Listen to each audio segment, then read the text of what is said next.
thanks to inclusion in the WTO. Now they're facing a different problem in their history, modern history. I see you shaking your head, so am I off base? What do you have to say to that? I don't think it's the WTO, the World Trade Organization, that's been spurring them. China's path of development so far is almost identical to the American path of development in the 19th century and the German path of development and that of England before. It's a mixed economy.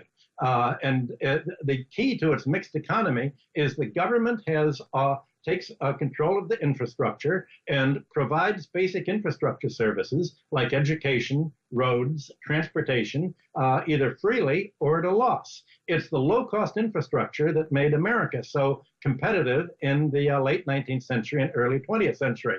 Now, the World Trade Organization is basically Milton Friedman, Margaret Thatcher saying, privatize everything. You can't have a mixed economy. Only the United States can have a mixed economy, and its mixed economy is going to be basically military technology and monopolies to make China and other countries dependent.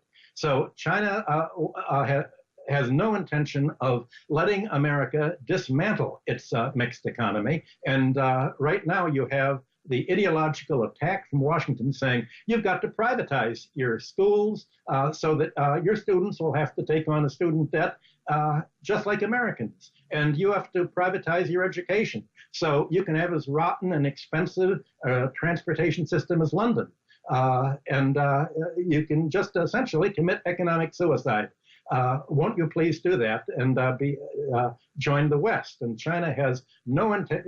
China says there was a lot of discussion about we don't want to do what the Russians did, who had because the Russians had never read Marx, they didn't understand capitalism and had no idea what was in store for them when they let neoliberals plan their economy in the 1990s.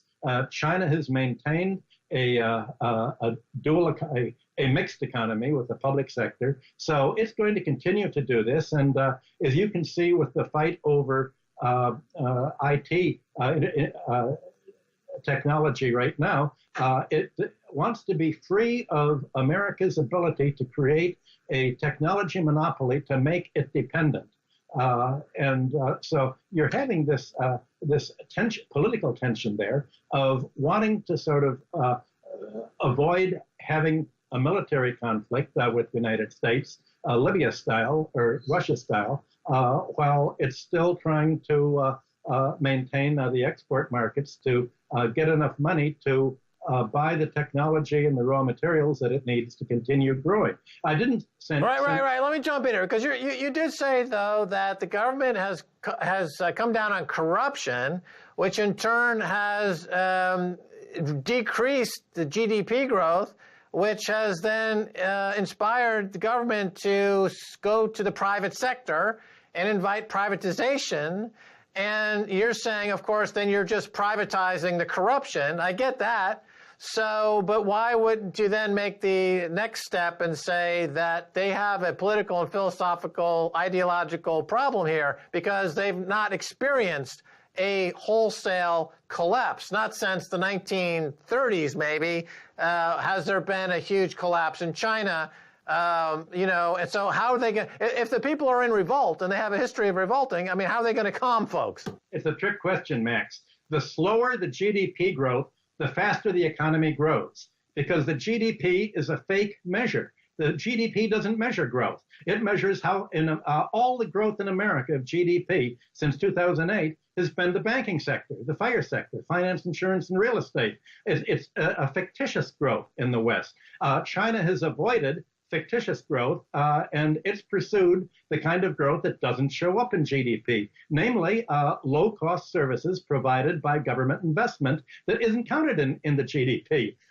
So China does not follow a statistical measure of growth like the West does. In China's statistics, that are talking about real growth, their growth is continuing. It's not taking the form of construction like as it was before. It's not taking the American form of increasing banking. It's not taking the form of increasing debt service like in America, but I can assure you that the economy is continuing to grow just as it was before, but this doesn't show up in the GDP statistics because they don't follow the GDP statistics. They're designed by the financial sector to celebrate itself. Okay, let's look at the other side of the equation here. Let's look at America. You, of course, wrote Super Imperialism.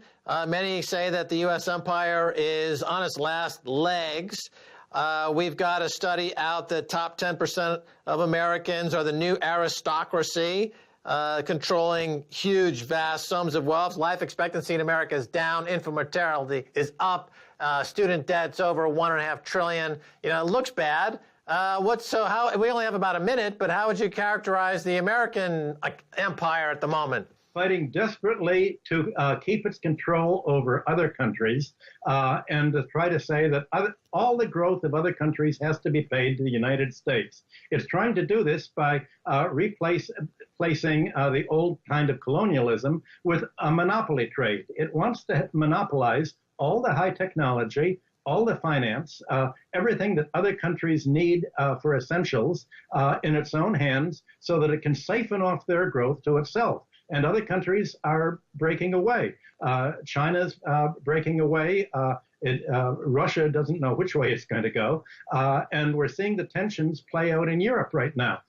When America's saying, don't buy cheap Russian gas, buy expensive American liquefied gas. And the Germans say, whatever you say, and the English say, okay. All right, fair enough. It sounds like a good joke is in there somewhere. We're going to have to do that the next time. Dr. Michael Hudson, thanks for being on the Keiser Report. Thanks for having me.